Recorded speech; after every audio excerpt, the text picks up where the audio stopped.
kampo matagumpay na tinapos ang huling yugto ng Expanded Career Progression sa pamamagitan ng ET-EP validation.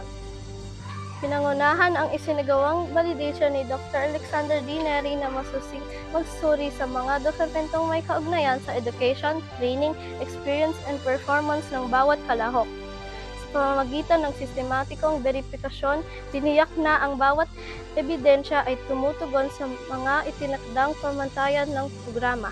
Higit pa sa simpleng pagsusuri ng mga dokumento, ang ET-EP validation ay naging pagkakataon upang kilalanin ang patuloy na profesional na pag-unlad ng mga gurong kampo.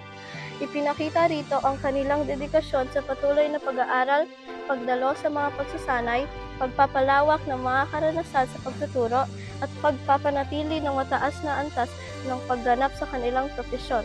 Ang matagumpay na paglahok ng mga guro sa prosesong ito ay sumasalamin sa kanilang kahandaan na yakapin ang mas mataas na antas ng profesionalismo at pananagutan bilang mga tagapaghatid ng dekalidad na edukasyon. Pinakikita rin nito ang kanilang patuloy na pagsisikap na mapaunlad hindi lamang ang kanilang sariling kakayahan, kundi maging ang kalidad ng serbisyong pag-edukasyon na kanilang hahatid sa bawat mag-aaral.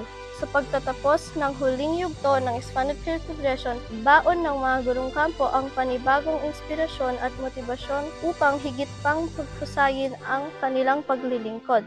Patunay ang ET-EP validation na ang bawat hakbang sa profesional na pag-unlad ay bunga ng tiyaga, dedikasyon at walang sawang hangaring makapagbigay ng pinakamahusay na edukasyon para sa bawat batang Pilipino.